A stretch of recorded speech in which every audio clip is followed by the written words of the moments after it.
Ahoy, my friends, Ryder here, and welcome back to another Final Fantasy VII Ever Crisis video. Today, I'm going to be doing my to pull or not to pull on Angeal's new half-anniversary limit break draw banner, which I feel like is kind of a tricky one to look at. So today, we're going to take a look at the costume, we're going to take a look at the weapon, we're going to look at other weapons in his kit, that can also create the AoE veil. I think that's might be only his limit break, but we're going to take a look at that. Other weapons with provoke, since this weapon is missing provoke. So that being said, guys, let's get into it.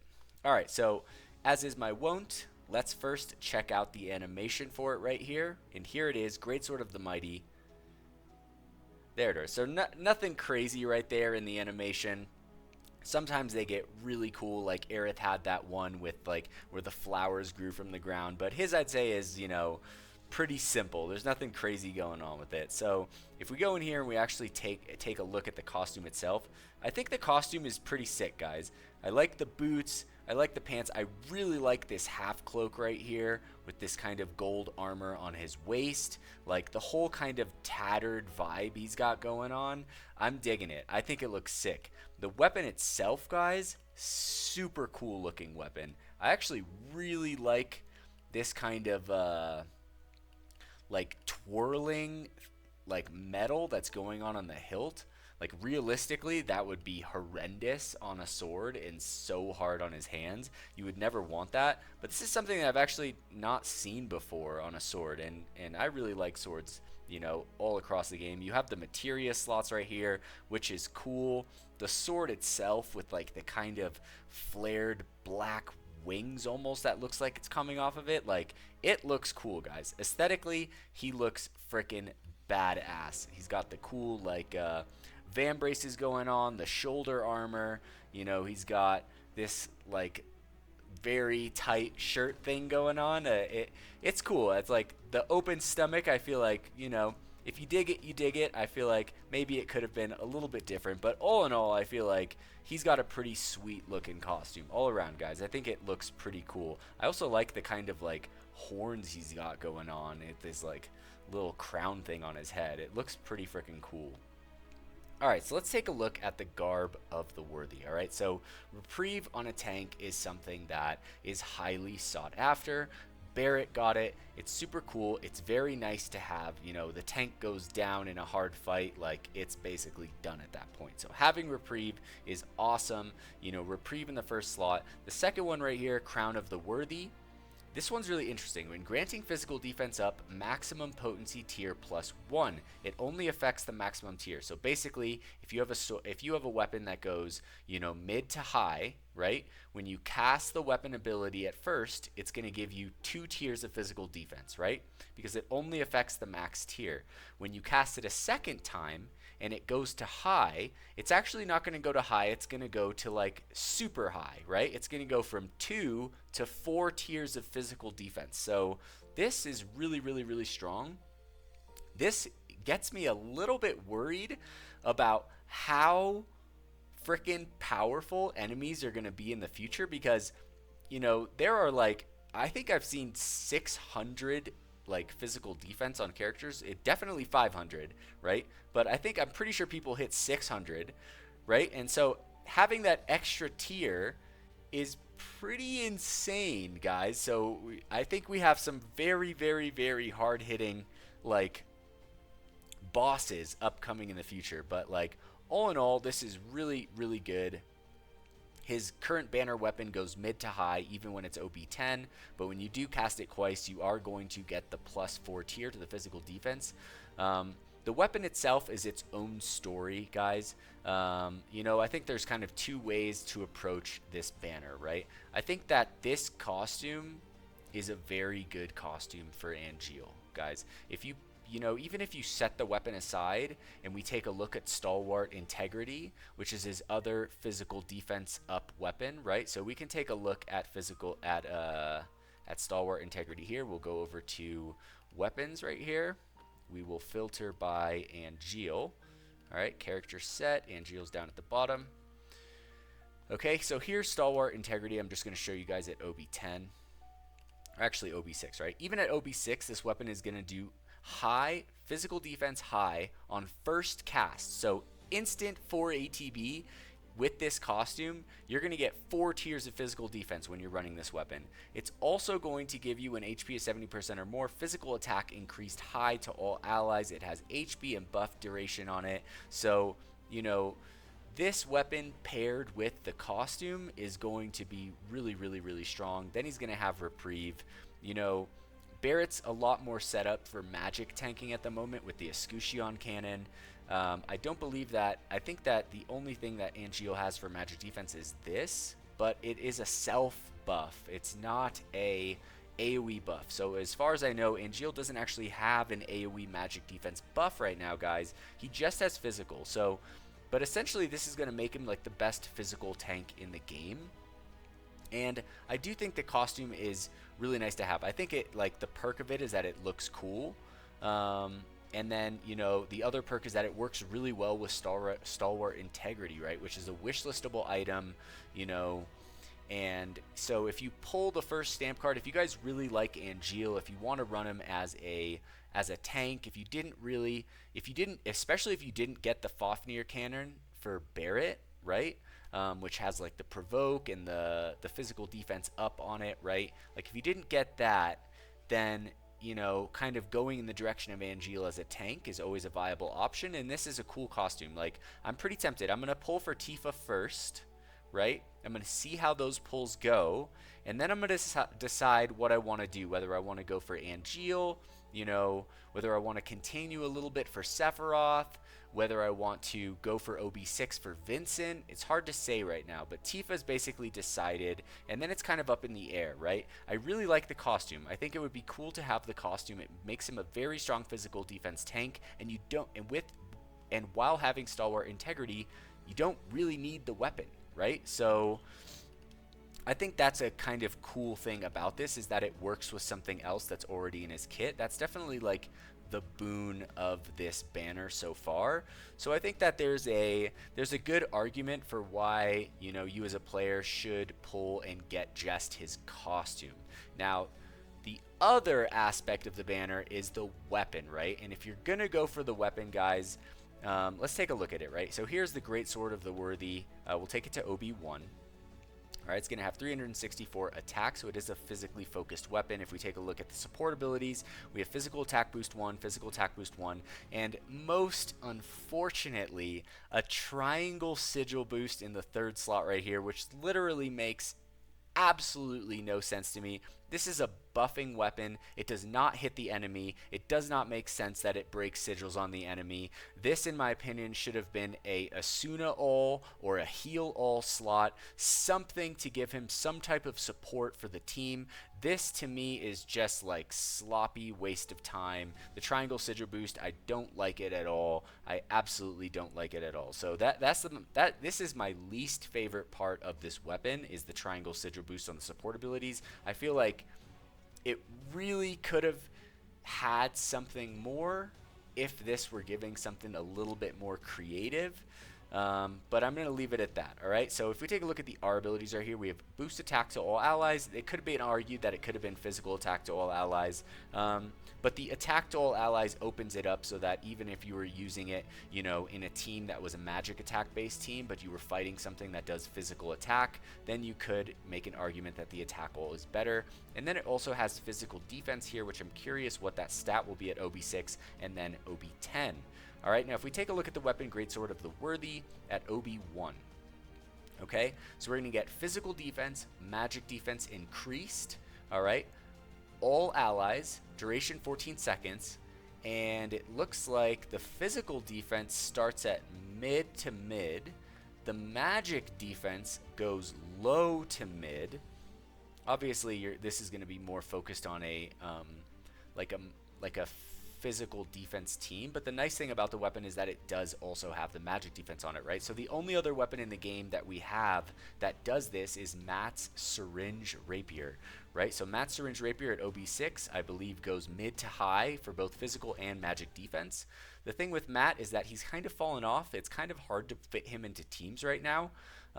So it's and especially having it on a support as opposed to a tank doesn't necessarily mean that because you don't have this but you have the syringe rapier, you can just use it instead of it, right? Because for any boss fight, you're trying to link two weapons into your main hand and your offhand, and most of the time both of them have to be impactful in the fight. So it's hard to say. I don't think that Matt will really be able to replace this. I think you would just bring someone else that can raise magic defense for the team, or something like that, or have Angeal focus purely on the physical defense, or if you needed both, it's really hard to say, right?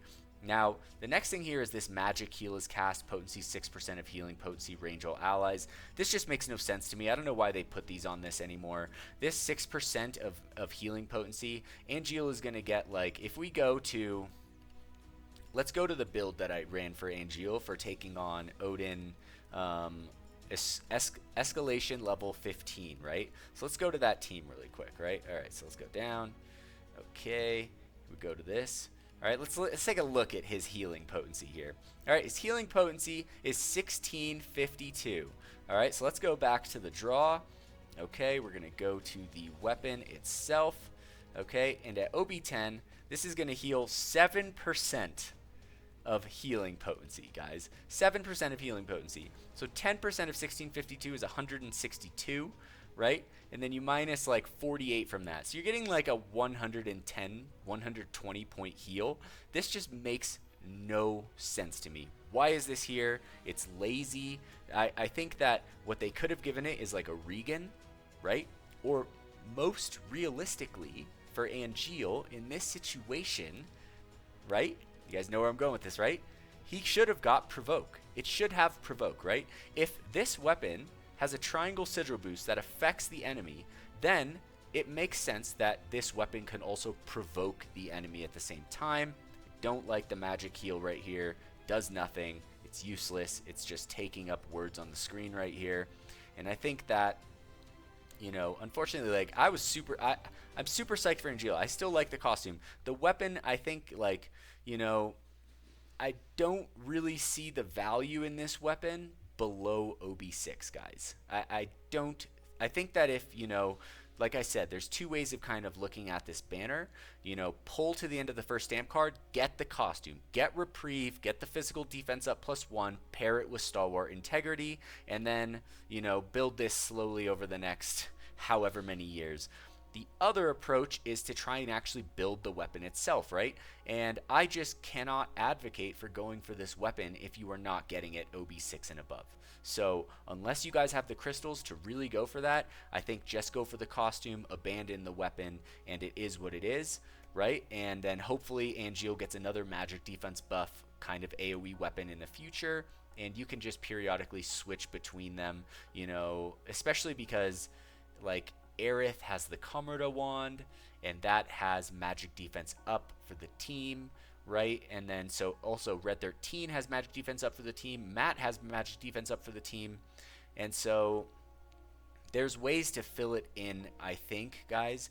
So I really just don't think the weapon is great beneath OB6. And then even at OB6, let's take a look. Let's bump it up to OB6, right? Let's say that we just snap our fingers. We've pulled. We have the weapon at OB6, all right? So physical attack 572. All right, so let's see here. The physical defense is going to go mid to high, all right? And the magic defense is going to go mid to high. Duration 16 seconds, not that long, all right? We have this crappy magic heal is cast again.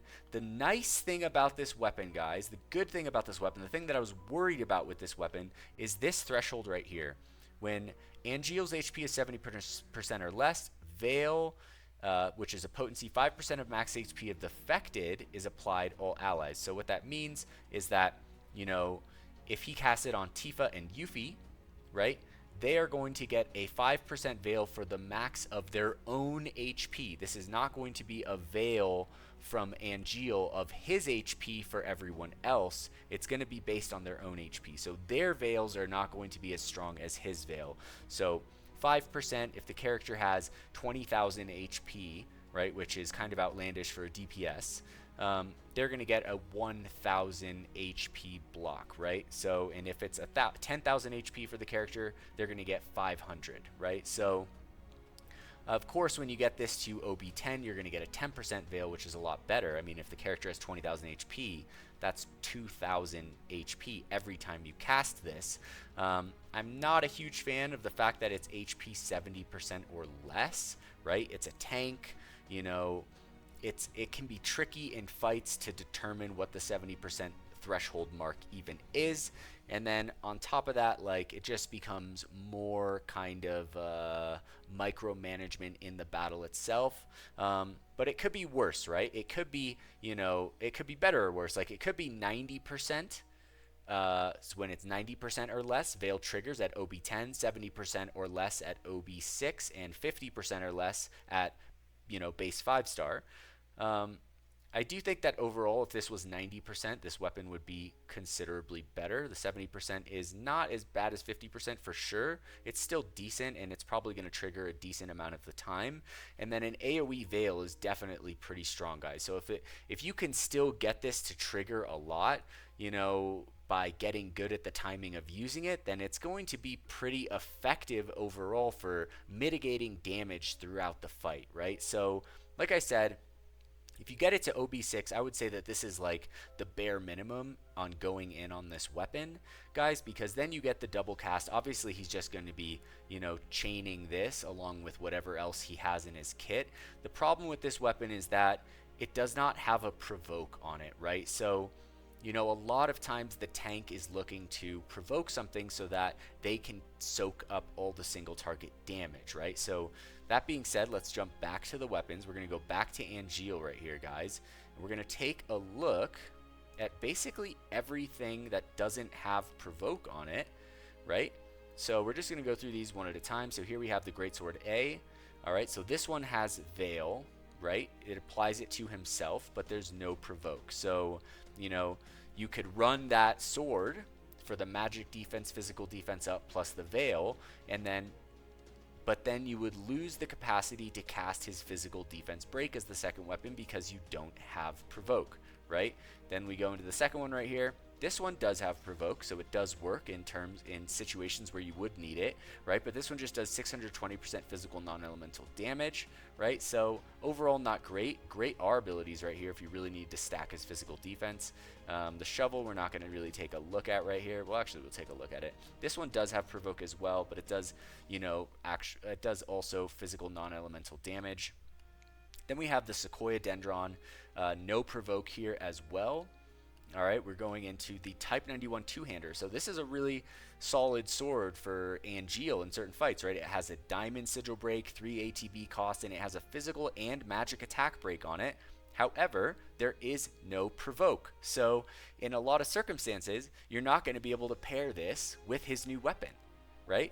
And so it just becomes kind of strange how it was made. Like, it doesn't really seem to benefit the rest of his kit in a way that allows you to kind of effectively utilize him, right? We have Tranquility, which does have provoke, but he's a tank. He's not really there to do damage. This will work like well in physical water, you know, situations. It's going to work great, but outside of that, kind of hard to say.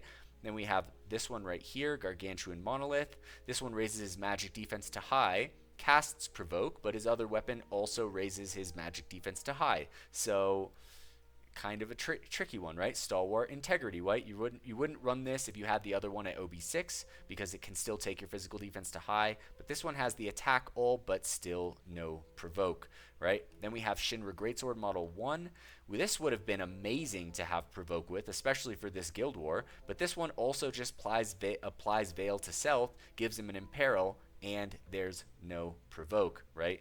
This is his Titan Blade, which we're not really going to look at. This is the Cyan Blade, and then there's like a few more, right? Here's the This is the CC Alloy Greatsword, also no provoke. Innocent Warrior, 340% magic fire damage, and then we have Volcanic Heat, right, which is his like physical fire damage imperiling weapon. But also there's no provoke. He has this Veil. He has all these solo Veils, right, which are meant to be paired with weapons that have provoke. but it just doesn't really work out that way, you know, with a lot of this stuff. So like the pairing, like you're gonna have to rely on this weapon for boss fights that have primarily AoE damage to the team, where you don't need a provoke, and then Angeal's kit will be fully opened up. But a lot of bosses these days do have a mixture of AoE and single target attacks. You will need a provoke on a tank. It's not like we're going to bring Barret and Angeal into a single battle, double up on the tanks. That would probably be a very rare circumstance, right? So it just seems a little bit strange to me that it turned out the way that it does. It kind of limits his kit. It doesn't pair great with everything. And, you know, I just think it kind of lacks a little bit of insight into Angeal. I think what they were trying to do is not immediately power creep Barret, but I still don't think that they would have power creeped Barret if they just created more synchronicity in his own kit, you know? So I really think that the lack of provoke on this weapon, you know, kind of does it a great disservice. Despite the fact that there's really a lot of things about it that are good, it just really like kind of, you know, makes it difficult with him with everything that I was just kind of explaining. All right, so let's look at the R abilities at OB6. We have boost attack all allies 40 points, physical defense at 27. All right, now if we take it to OB10, all right, so here's OB10, 624 physical attack. The potency increase does not change. It's still mid to high for physical defense, magic defense. The duration goes from 16 seconds to 20 seconds. Okay, so a little bit longer.